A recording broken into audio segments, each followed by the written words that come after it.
Welcome to another Getaways with Noel. Today I'm in Europe's green capital with captivating landmarks and passion for the arts. Welcome to Oslo, Norway.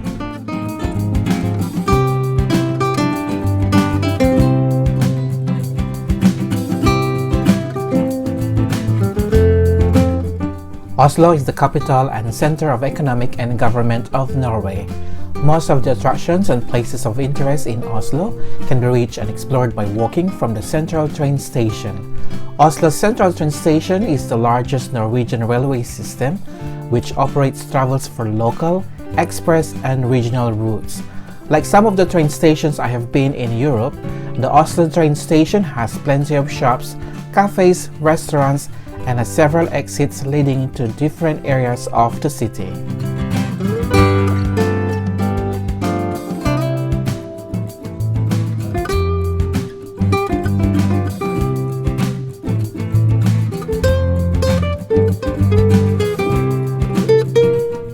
Just outside the train station is the Karl Street. This is the main street in Oslo and named in honor of King Charles III John, who was also the King of Sweden as Charles XIV John. The street has a variety of shops from clothes apparel of famous brands, restaurants, souvenir shops, important landmarks including the Oslo Cathedral, the Parliament, National Theatre, University of Oslo and the Royal Palace, and a lot more.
Storting building is where the Parliament of Norway sits.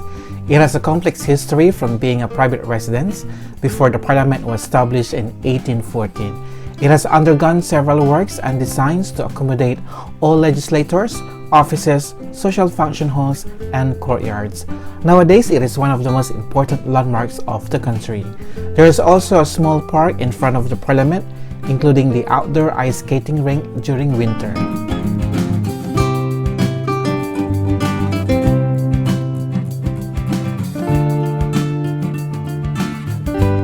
Close to the Parliament is the National Theatre. This is Norway's largest venue for performing dramatic arts, theatre productions, and large celebration, which has been operating for over 100 years. The theatre has been remodeled to create different stages for production of classic and new dramas. This is the University of Oslo, one of the leading academic institutions in Europe and Norway's largest. It is home to outstanding research and offers a great variety of study options. Almost everything you want to see in Oslo is on Karl Street, from shops to historical landmarks, so I recommend exploring this lovely street. Towards the end of the street is the Royal Palace. This 19th century building is the Norwegian residence of the French-born King Charles III John of Norway, who reigned as the King of Norway and Sweden, and is currently the official residence of the Norwegian monarch, while the Crown Prince resides at Skaugum in Asker west of Oslo. The building is in neoclassical style with a facade of stucco brick and was completed in 1849. The palace is surrounded by a park that features grassy areas, majestic trees, small ponds, and statues. The palace is open to the public in summer with an admission charge. Guided tours are also available and takes visitors through some of the most beautiful staterooms and halls. Another place of interest to visit while in Oslo is the Frogner Park. This is a public park located in the borough of Frogner. about less than 30-minute walk from the Royal Palace. This is the largest park in the city and covers 45 hectares. It is also the most visited attraction in Norway, with between 1 and 2 million visitors each year. This is one of the most unique and interesting parks I have ever been. It displays the stunning sculptures of Gustav Vigeland, showcasing the progression, daily activities, and appreciation of human life. There are more than 200 sculptures and they are made of bronze, granite, and cast iron. The sculpture installation is the world's largest sculpture park, made by a single artist, who also designed the layout of the sculpture in such a way as to see the different portrayals of the human ecology.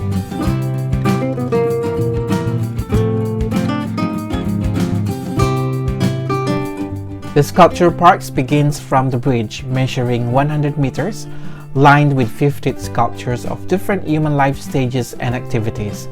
At the end of the bridge lies the children's playground, a collection of 8 bronze statues showing children at play surrounding the fountain.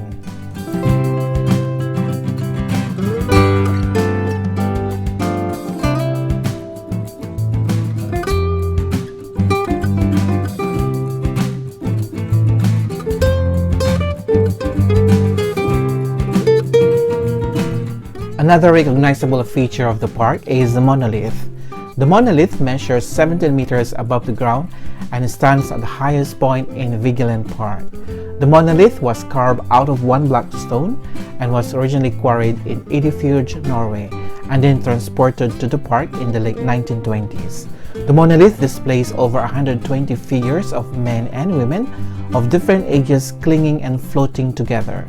The top of the Monolith is crowned with children. The Monolith signifies a vision of resurrection and a yearning for spirituality.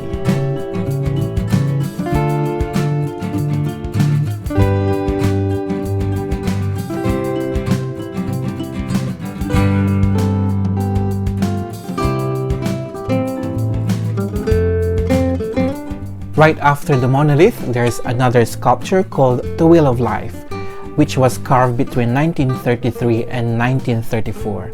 This sculpture depicts 4 adults, a child, and a baby holding each other, symbolizing the search of human towards happiness, hope, and eternity, which is the main message of the sculpture park.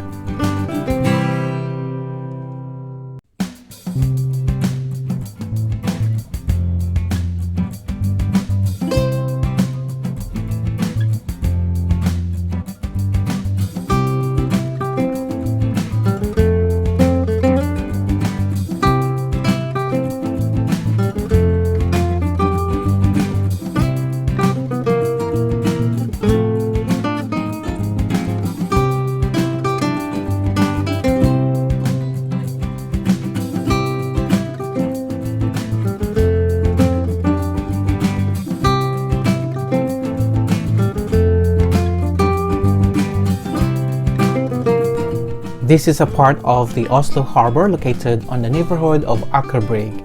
This is one of Norway's largest and most popular destinations for locals and visitors for shopping, dining, entertaining, and is home to the Nobel Peace Center, City Hall, and the medieval Akershus Castle.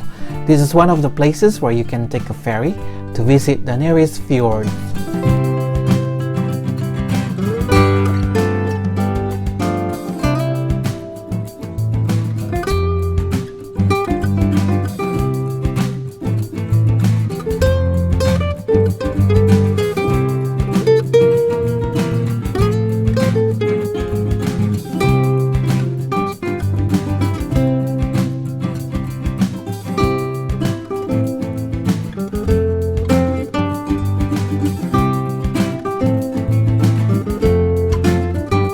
Just a short walk uphill from the Oslo Harbour, you will reach the Akershus Castle.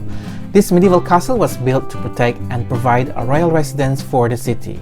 The castle has also been used as a military base, a prison, and currently the temporary office of the Prime Minister of Norway.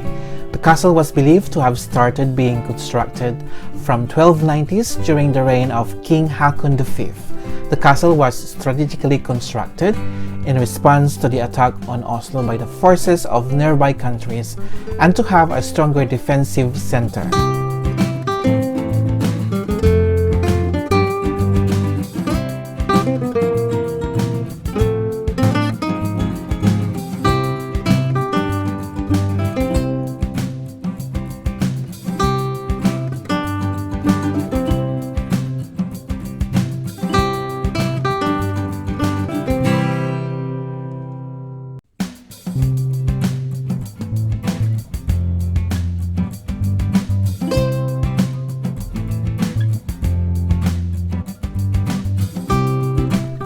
The castle is also a nice area to see an overlooking view of Port of Oslo.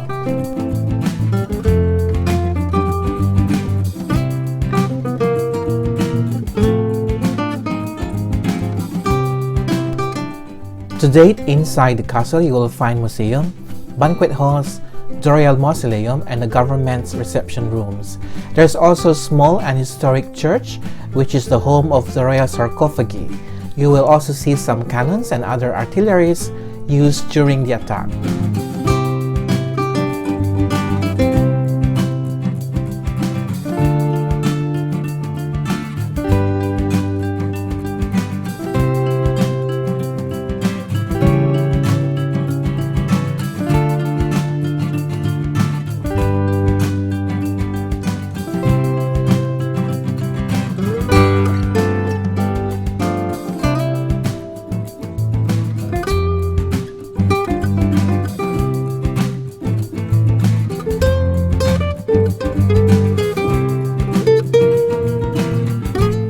Guided tours of the castle are available to the public in summer. The castle is also a popular venue for major events, including concerts, public holidays, celebrations, and ceremonies.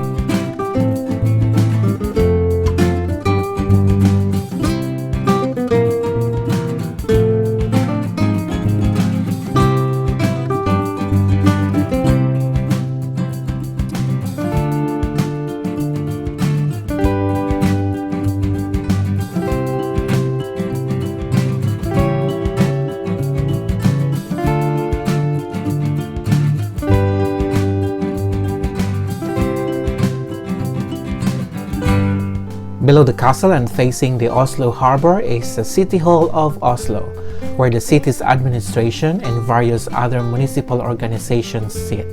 The building was constructed between 1931 and 1950 and was designed by architects Arnstein Arnberg and Magnus Paulsson, and it was inaugurated in 1950. The building is easily recognized by its brown color and two imposing towers measuring over 60 meters high. The City Hall is also an important venue in hosting various events and functions, including the Nobel Peace Prize ceremony, which takes place every December.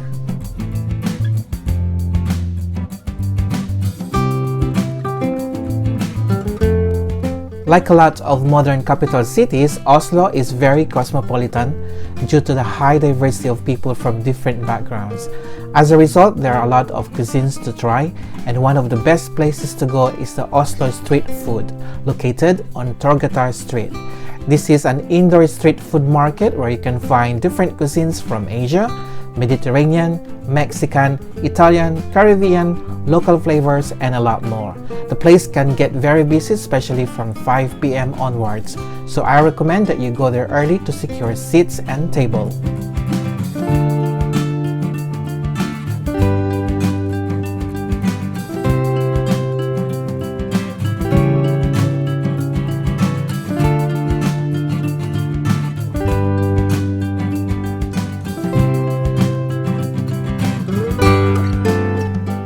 To see more things in Oslo, I recommend exploring on foot, as it will lead you to other areas such as this old town. The old town is in the inner city of Oslo and is the oldest urban area, which was established around the year 1000 and was the capital of Norway's dominion in 1314.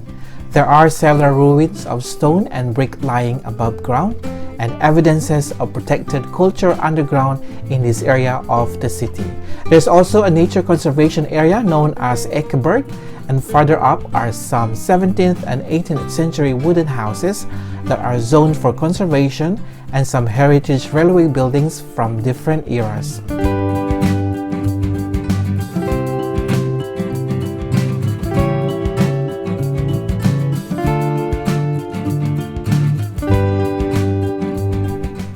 Oslo has some parks to visit near the central town should you wish to unwind and be with nature, such as this Botanical Garden with arboretum, containing approximately 1,800 different plants. The garden has a large and various collection of trees and shrubs planted according to the plant family. There's also a greenhouse in the garden containing some exotic plants from different countries. You will also notice some displays of wooden sculptures around the park. One of the most exciting places to visit in winter is the outdoor ice skating rink on Karl Johan Street. There's no entrance fee, but you will need to pay for the rental of the ice skate blade, or you can bring your own pair. The rink has music to set your mood while on the ice and opens daily until night. I had a problem balancing on ice, so I decided not to use the blades and found it so much easier. Charot.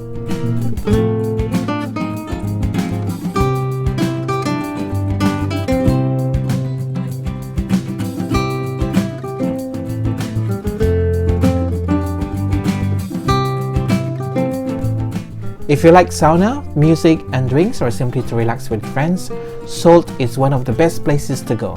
This place has several facilities to sweat out the toxins of your body and cool down in the tub and outdoor showers. For more information, please visit the website.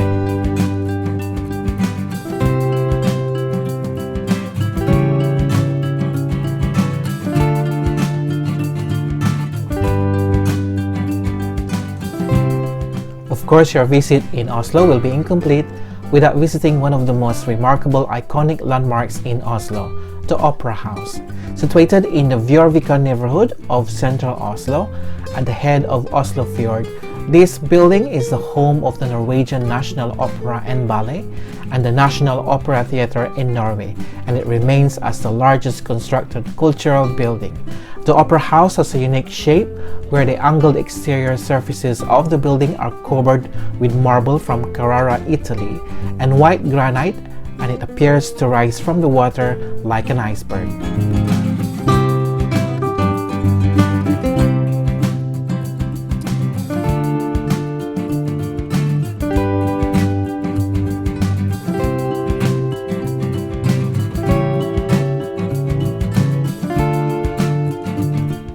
The lobby of the Opera House is surrounded by large windows made from special glass that allows maximum views of the water of Oslo Fjord. The roof is supported by thin angled columns, also designed not to interfere with the views. In contrast to the coolness of the white exterior, the interior of the lobby is covered with oak, which really brings a sense of warmth to the space.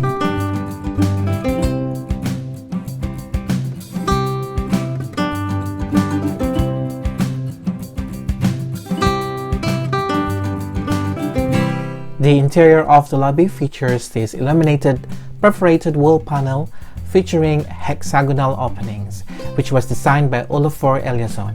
It is built to cover the base of the roof supports and is designed to create the illusion of melting ice.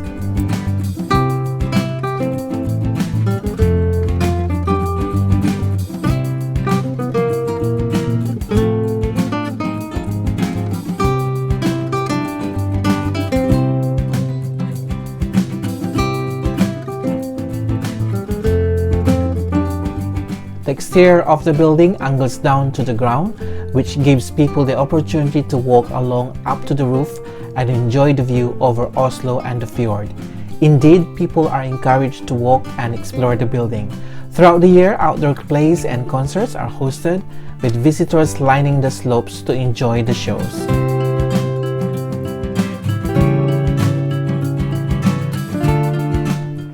There are walkways along both sides of the building and can be quite sleepy when covered in snow and ice.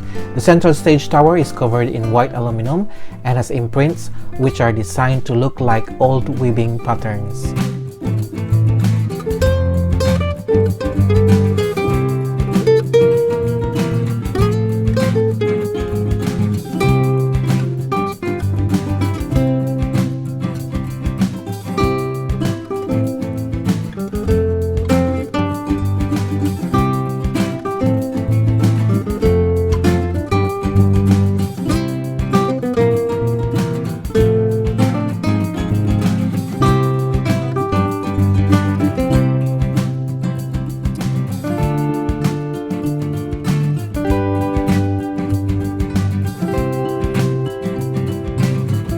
Situated in the waters of the fjord is a permanent art installation called Sheelies, which was made by Monica von Vicini out of stainless steel and glass.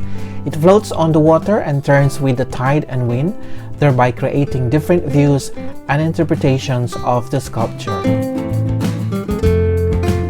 The views from the top can be enjoyed any time of the day, but can be particularly nice during sunset as the sun lowers over the area opposite the Opera House.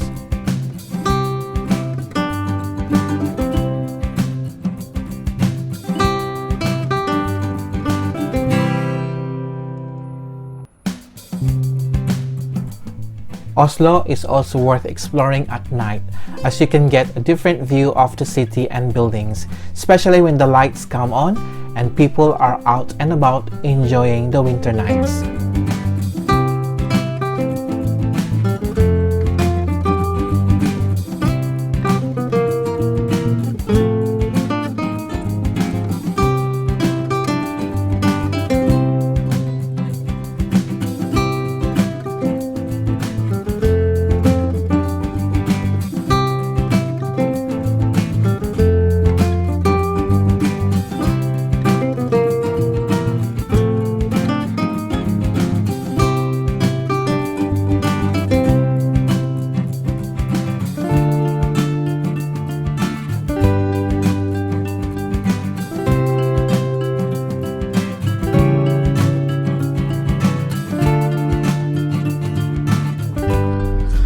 I really had a nice time here in Norway, and I've seen and experienced new things.